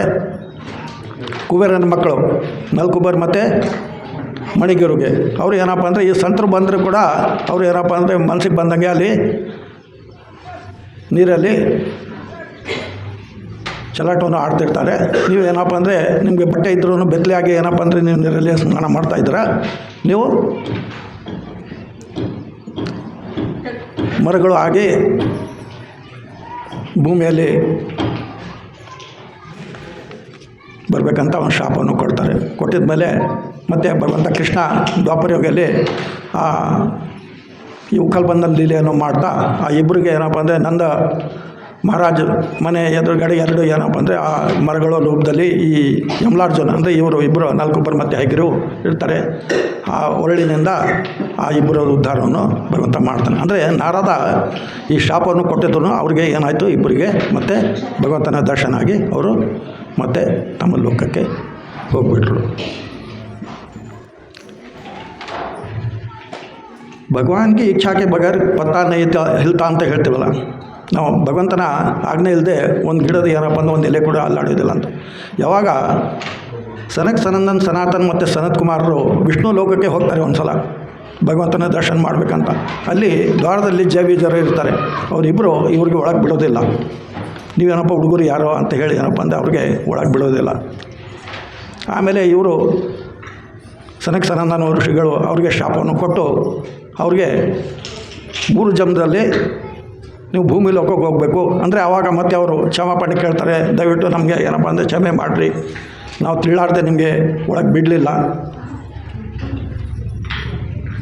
ಅಂದರೆ 3 ಜನ್ಮ ಭಗವಂತನ ವಿರುದ್ಧವಾಗಿ, 6 ಜನ್ಮ ಅವ್ರ ಫೇವರ್ ಆಗಿ ನೀವು ಯಾವ ಇಷ್ಟ ಬೇಕು ನೋಡಿ ಅಂದರೆ ನಾವು ಅಪೋಸಿಟಾಗೆ ನಾವು ಇರ್ತೀವಿ, ಅಪೋಸಿಟಾಗೆ ನಾವು ಮತ್ತೆ ರಿಟರ್ನ್ ತಮ್ಮ ಸ್ಥಾನಕ್ಕೆ ಬರ್ತೀವಿ ಅಂತ ಅವರು ಕೇಳ್ಕೊತಾರೆ. ಅಂದರೆ ಒಳಗಡೆ ವಿಷ್ಣುವಿಗೆ ಇಲ್ಲಿ ಏನು ನಡೀತಾ ಇದೆ ಅಂತ ಗೊತ್ತಾಗಲ್ಲ, ಭಗವಂತನಿಗೆ ಎಲ್ಲ ಗೊತ್ತು. ಇಲ್ಲಿ ಏನು ನಡೀತಾ ಇದೆ, ಯಾಕೆ ಸನಂದನ್ ಸನಾತನ ಅವರು ಬಂದರು, ಯಾಕೆ ಇವರು ಒಳಗೆ ಬೀಳಲಿಲ್ಲ, ಮತ್ತು ಯಾಕೆ ಇವರು ಶಾಪವನ್ನು ಕೊಟ್ಟರು ಅಂದರೆ ಭಗವಂತನಿಗೆ ಎಲ್ಲ ಗೊತ್ತಿರುತ್ತೆ. ಭಗವಂತ ಒಂದು ಲೀಲೆ ಮಾಡಬೇಕಂತ ಇದರದ್ದು ಒಂದು ಮತ್ತು ಅವರು 3 ಜನ್ಮ, ಒಂದು ಹಿರಣ್ಯಾಕ್ಷ ಮತ್ತು ಹಿರಣ್ಯಕಶಪು ಮತ್ತು ರಾವಣ ಮತ್ತು ಕುಂಭಕರ್ಣ ಮತ್ತು ದ್ವಾಪರೆಯಲ್ಲಿ ದಂತವಕ್ರ ಮತ್ತು ಶಿಶುಪಾಲ ರೂಪದಲ್ಲಿ ಅವರು ಈ ಎಲ್ಲ ಈ ಹಿರಣ್ಯಕಶಪು ಮತ್ತು ಈ ಹಿರಣ್ಯಾಕ್ಷ ಹಾಗೆ ಅವರು ಏನಪ್ಪ ಅಂದರೆ ಈ ಸತ್ಯುಗದಲ್ಲಿ ಬರ್ತಾರಲ್ಲ, ಭಗವಂತ ಇದರಿಂದ ಏನಪ್ಪ ಅಂದರೆ ಈ ಜಗತ್ತಿಗೆ ಎಲ್ಲದಕ್ಕೆ ಇದು ತೋರಿಸ್ಕೊಡ್ತಾನೆ. ಅಂದರೆ ಇವರು ಏನೇನು ಮಾಡಿದರು, ಇವ್ರ ಕಾರ್ಯಗಳು, ಇವ್ರ ಕರ್ಮಗಳು ಏನೇನಿದೆ, ನಾವು ಹಿರಣ್ಯಕಶಿಪುದು ಎಲ್ಲ ನಮ್ಗೆ ಗೊತ್ತಿದೆ. ಅವರು ಏನಪ್ಪ ಅಂದರೆ 3 ಲೋಕವನ್ನು ಪಡೆದು ನಾನೇ ಏನಪ್ಪ ಭಗವಂತ ಬೇರೆ ಯಾರಿಲ್ಲ ಅಂತ ಏನಪ್ಪ ಅಂದರೆ ಎಲ್ಲರಿಗೆ ನಾನೇ ಭಗವಂತ, ನನಗೆ ಭಗವಾನ್ ಅಂತ ಹೇಳಿ ಅಂತ ಅವನು ಒಂಥರ ಅಹಂಕಾರದಿಂದ ಮೆರಿತಾ ಇರ್ತಾನೆ. ಆವಾಗ ಪ್ರಹ್ಲಾದ ಆ ವಿಷ್ಣು ನಾಮಸ್ಮರಣೆಯನ್ನು ಮಾಡ್ತಾ ಆ ಹಿರಣ್ಯಕಶಿಪು ಪ್ರಹ್ಲಾದನಿಗೆ ಏನೇನೋ ಕಷ್ಟಗಳನ್ನು ಕೊಟ್ಟು ಅವನಿಗೆ ಸಾಯಿಸಬೇಕಂತ ನೋಡ್ತಾನೆ. ಆದರೆ ಅದು ಆಗೋದಿಲ್ಲ. ಭಗವಂತನೇ ಅಂತ ಹೇಳ್ತೀಯಲ್ಲ, ವಿಷ್ಣು ಎಲ್ಲಿದ್ದಾನೆ ಅಂತ, ಈ ಕಂಬೆ ಇದೆಲ್ಲ, ಕಂಬೆಯಲ್ಲಿ ಇದ್ದಾನೆ ಅಂತ ಹೇಳಿದರೆ ಇದ್ದಾನೆ ಅಂತ ಹೇಳಿದ್ಮೇಲೆ ಆ ಕಂಬೆಯಿಂದ ನರಸಿಂಹ ಭಗವಾನ್ ಪ್ರಕಟಾಗಿ ಏನಪ್ಪ ಅಂದರೆ ಅವರು ಆ ಬ್ರಹ್ಮ ಕೊಟ್ಟಿದ್ದೆ ಎಲ್ಲ ಅವರಿಂದ ಏನಪ್ಪ ಅಂದರೆ ಅವನಿಗೆ ಸಾಯಿಸಿಬಿಡ್ತಾನೆ ಹಿರಣ್ಯಕಶಿಪು ಮತ್ತು ಹಿರಣ್ಯಾಕ್ಷಿಗೆ. ಆವಾಗ ಅದೊಂದು ಸಣ್ಣ ಕತೆ. ಇಲ್ಲಿ ನಾವು ಪ್ರಹ್ಲಾದನ ಕಥೆಯಲ್ಲಿ ತಿಳ್ಕೊಬೋದು. ಪ್ರಹ್ಲಾದ ಯಾವಾಗ ಸಂಹಾರ ಮಾಡಿದ ಮೇಲೆ ಹಿರಣ್ಯಕಶಿಪುಗೆ ನರಸಿಂಹ ಆ ಸಿಟ್ಟಿನಲ್ಲಿ ಏನಪ್ಪ ಅಂದರೆ ಅಲ್ಲಿ ಕೂತಿರ್ತಾನೆ. ಆವಾಗ ಆ ಸಿಟ್ಟಿಗೆ ಶಾಂತ ಮಾಡಬೇಕಂತ ಭಗವಂತ ಶಿವ ಮತ್ತು ಬ್ರಹ್ಮ ಮತ್ತು ಎಲ್ಲರೂ ಆಮೇಲೆ ಲಕ್ಷ್ಮಿ ಕೂಡ ಬರ್ತಾಳೆ. ಆವಾಗ ಏನಪ್ಪ ಅಂದರೆ ಆದರೂ ಭಗವಂತ ಶಾಂತ ಆಗೋದಿಲ್ಲ.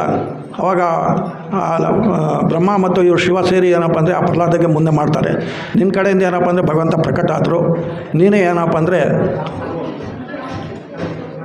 ಮುಂದೆ ಹೋಗು ಅಂತ ಆ ಪ್ರಹ್ಲಾದಂಗೆ ಕಳಿಸ್ತಾರೆ. ಕಳಿಸಿದ ಮೇಲೆ ಪ್ರಹ್ಲಾದಂಗೆ ನೋಡಿ ಆ ಭಗವಂತ ಅವನಿಗೆ ಏನಪ್ಪ ತೊಡೆ ಮೇಲೆ ಕೂಡಿಸ್ಕೊಂಡು ಅಂತ ನಾಲಿಗೆಯಿಂದ ಅವನ ಮುಖವನ್ನು ಮಾಡ್ತಾನೆ. ಆಮೇಲೆ ಪ್ರಹ್ಲಾದ ಕೇಳ್ತಾನೆ, ಭಗವಂತ ನೀನು ಅವತಾರ ತೊಗೊಂಡಿದ ಮೇಲೆ ಏನೇನೋ ಏನಪ್ಪ ಅಂದರೆ ಅದಕ್ಕೆ ಹಿಂದೆ ಲೀಲೆಗಳು ಇರುತ್ತೆ, ಆದರೆ ನೀನು ನಾನು ಒಬ್ಬನಿಗೋಸ್ಕರ ನೀನು ಏನಪ್ಪ ಅಂದರೆ ಅವತಾರವನ್ನು ತೊಗೊಂಡಿದ್ಯಾ, ನಾನು ಯಾವ ಥರ ನಿನ್ನ ವರ್ಣನೆಯನ್ನು ಮಾಡಲಿ ಅಂತ ಹೇಳ್ತಾನೆ.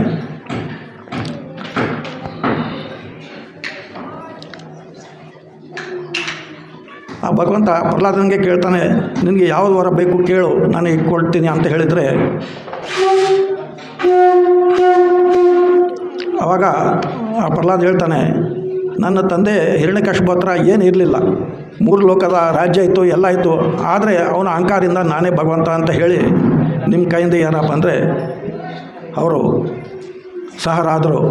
ಮತ್ತು ನನಗೆ ಯಾವುದೋ ಒಂದು ಭೌತಿಕ ವರವನ್ನು ಕೊಟ್ಟು ನನಗೆ ಮತ್ತು ಅದರಾಗೆ ಸಿಲ್ಕಬೇಕಂತ ಮಾಡಿದ್ರ, ಬೇಡ, ನನಗೆ ಯಾವುದೇ ಈ ಥರ ಬೇಡ, ನಾನು ಯಾವುದೇ ಜನ್ಮದಲ್ಲಿ ಯಾವ ಜನ್ಮದಲ್ಲಿ ಬಂದರೂ ಕೂಡ ಶ್ರೀ ಗೌರನಿತ ಕಿ ಶ್ರೀ ರಾಧಾ ಶ್ಯಾಮಚಂದ್ರ ಭಗವಾನ್ ಕಿ ಜಯ.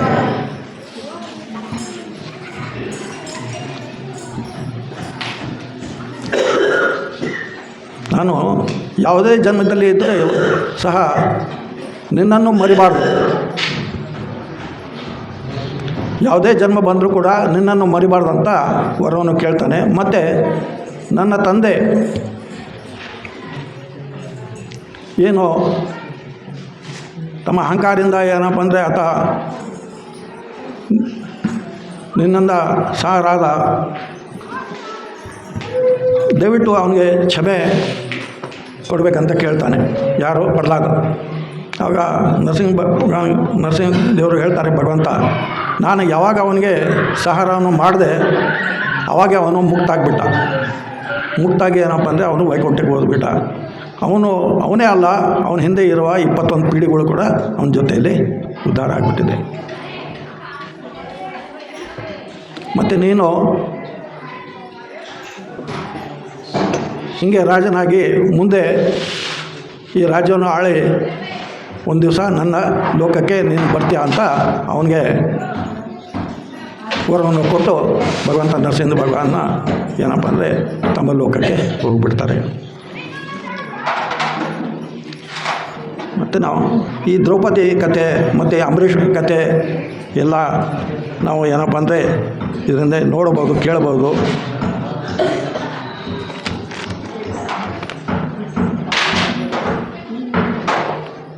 ಭಗವಂತ ಪೂರ್ಣ ಇದ್ದಾನೆ, ನಾವೆಲ್ಲ ಅಪೂರ್ಣರು. ಅಪೂರ್ಣ ಮತ್ತು ಅಪೂರ್ಣ ಇಬ್ಬರು ಸೇರಿದರೆ ಏನಾಗುತ್ತೆ? ಮತ್ತು ಅಪೂರ್ಣನೇ ಮುಂದೆ ಬರುತ್ತೆ. ಆದರೆ ಪೂರ್ಣ ಏನಪ್ಪ ಅಂದರೆ ಅಪೂರ್ಣನ ಜೊತೆಯಲ್ಲಿ ಬೆಳೆದ್ರೆ ಆ ಅಪೂರ್ಣ ಹೋಗಿ ಏನಪ್ಪ ಅಂದರೆ ಮತ್ತೆ ಪೂರ್ಣ ಆಗ್ತಾರೆ. ಅದೇ ಥರ ನಾವು ಈ ಭೌತಿಕ ಲೋಕದಲ್ಲಿ ಈ ಅಪೂರ್ಣನ ಜೊತೆಯಲ್ಲಿ ನಾವು ಭಾಳ ಇದ್ದೀವಿ. ಆ ಪೂರ್ಣನ ಜೊತೆಯಲ್ಲಿ ಭಗವಂತನ ಮರೆತು ನಾವು ಏನಪ್ಪ ಅಂದರೆ ಈ ಜಗತ್ತಲ್ಲಿ ಇದ್ದೀವಿ. ಆ ಭಗವಂತನ ಜೊತೆಯಲ್ಲಿ ಪೂರ್ಣನ ಜೊತೆಯಲ್ಲಿ ನಾವು ಇದ್ದರೆ ನಾವು ಏನಪ್ಪ ಅಂದರೆ ಅಪೂರ್ಣದಿಂದ ಪೂರ್ಣ ಆಗಿ ಆ ಭಗವಂತನ ಧಾಮಕ್ಕೆ ಹೋಗ್ಬೋದು. ಭಗವಂತ ನಮಗೆ ಎಲ್ಲವನ್ನು ಕೊಟ್ಟಿದ್ದಾನೆ. ಒಳ್ಳೆಯ ಶರೀರ, ಒಳ್ಳೆಯ ಕಣ್ಣು, ಒಳ್ಳೆಯ ಸ್ವಾಸ್ಥ್ಯ, ಒಳ್ಳೆಯ ಮನೆ, ಮಠ, ತಂದೆ ತಾಯಿ ಎಲ್ಲವನ್ನು ಕೊಟ್ಟಿದ್ದೀವಿ. ಮತ್ತು ಭಗವಂತ ನಮಗೆ ಎಲ್ಲ ಏನಪ್ಪ ಅಂದರೆ ಇದು ಫೆಸ್ಟಿವಲ್ಗಳು, ಜನ್ಮಾಷ್ಟಮಿ, ರಾಧಾಷ್ಟಮಿ, ನರಸಿಂಹ ಚತುರ್ದಶಿ, ರಾಮನವಮಿ, ಗೌರ ಪೂರ್ಣಿಮಾ, ಇವೆಲ್ಲ ಏನಪ್ಪ ಅಂದರೆ ಎಲ್ಲ ಫೆಸ್ಟಿವಲನ್ನು ಕೊಟ್ಟಿದ್ದಾರೆ. ಅದನ್ನು ನಾವು ಕರೆಕ್ಟಾಗಿ ಏನಪ್ಪ ಅಂದರೆ ಅದನ್ನು ಪಾಲನೆಯನ್ನು ಮಾಡ್ತಾ ಭಗವಂತನ ನಾಮಸ್ಮರಣೆ ಮಾಡ್ತಾ ನಾವು ಈ ಭವಸಾಗರವನ್ನು ದಾಟಿ ನಾವು ವೈಕುಂಠ ಹೋಗಲಿಕ್ಕೆ ಇದು ಒಂದು ನಮಗೆ ಒಳ್ಳೆಯ ಅವಕಾಶ. ಇಲ್ಲಿ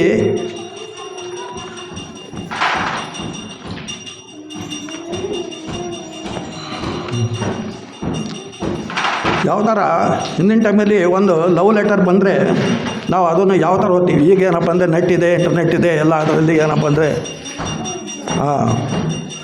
ವ್ಯವಹಾರಗಳಾಗುತ್ತೆ. ಆದರೆ ಹಿಂದಿನ ಟೈಮಲ್ಲಿ ಆ ಲೆಟರ್ಗಳು ಬಂದರೆ ಏನಪ್ಪ ಅಂದರೆ ಒಂದು ಮನುಷ್ಯ ಅಥವಾ ಮನುಷ್ಯ ಇರಲಿ, ಒಂದು ಗಂಡು ಇರಲಿ, ಒಂದು ಹೆಣ್ಣು ಇರಲಿ, ಅದನ್ನು ಎಷ್ಟು ಸಲ ಓದ್ತಾರೆ. ಒಂದು ಸಲ ಇಲ್ಲ, 2 ಸಲ ಇಲ್ಲ, 4 ಸಲ ಇರಲಿ, ಪದೇ ಅದು ಓದ್ತಾ ಇರ್ತೀವಿ. ಅದನ್ನು ಹಿಂದೆ ಮುಂದೆ ಮತ್ತೆ ಏನಾದರೂ ಬಿಟ್ಟಿದ್ಯಾ, ಮತ್ತು ಮೇಲೆಯಿಂದ ಕೆಳಗಿಂದ ಮತ್ತೆ ಎಲ್ಲ ಕಡೆಯಿಂದ ಏನಪ್ಪ ಅಂದರೆ ಆ ಲೆಟರನ್ನು ನೋಡ್ತೀವಿ. ಅದೇ ಥರ ನಾವು ಈ ಭಗವದ್ಗೀತಾ ಮತ್ತು ಭಾಗವತಮನ್ನು ಕರೆಕ್ಟಾಗಿ ಏನಪ್ಪ ಅಂದರೆ ನಾವು ಓದಬೇಕು.